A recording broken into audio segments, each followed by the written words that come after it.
So Dr. Thase, to sum up our discussion today, I want you to again put you on the spot and sort of ask, what are your top 3 choices of antidepressants? What 3 antidepressants do you prescribe the most? Well, I'd insist on weaseling in a fourth antidepressant. Okay, 4 then. And so I would do escitalopram, venlafaxine, mirtazapine, and bupropion. Escitalopram, venlafaxine, mirtazapine, and bupropion are your top 4 choices. Yeah, and I would do these because I have an SSRI and SNRI, the non-serotonin acting NDRI, and a antihistaminic serotonin 2 antagonist tricyclic-like antidepressant that doesn't involve serotonin reuptake. So a completely different mechanistically antidepressant.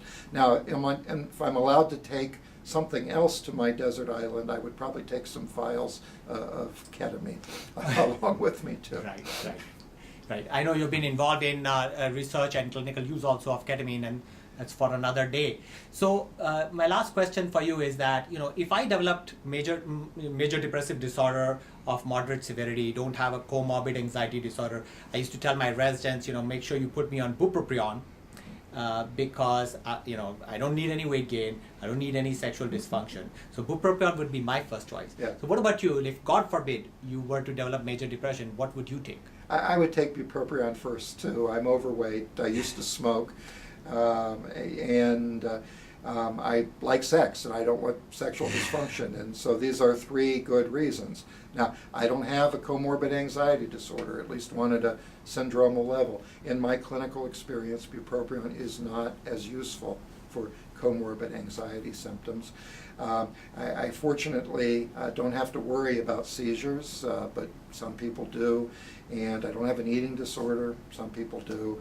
So there are limits to bupropion, but I think bupropion was always kind of the loyal opposition out there as the non-serotonergic antidepressant, and I think we use it less as a monotherapy today than we probably should, but it gets more than its due added to antidepressants because it does have these points of value. Right. Well, there is the myth that, so Mark Zimmerman, if you remember his paper, Why is Bupropion Not the Most Frequently Prescribed Antidepressant? So Mark said that, noted that one of the concerns was people confuse between a comorbid anxiety disorder and having anxiety symptoms during major depression. Would you agree with that if a person has major depression and as part of the major depression has some anxiety symptoms, that doesn't mean that bupropion is not appropriate? Well, we've done meta-analyses, and we had to go out to 7 studies in order to find the small advantage for the SSRIs over bupropion with anxious symptoms associated with depression. So there's just the tiniest extra benefit of the SSRI for anxious symptoms associated with MDD.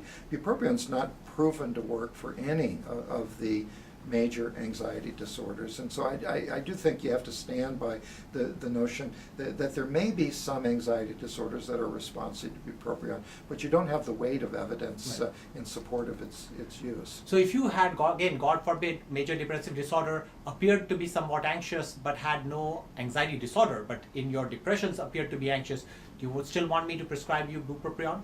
When you told me, let's suppose I don't know what I know, I would still say I would prefer no weight gain, no sexual side effects, and just don't run away from me in case this makes me more anxious, because we may have to either add a benzo or switch to something else.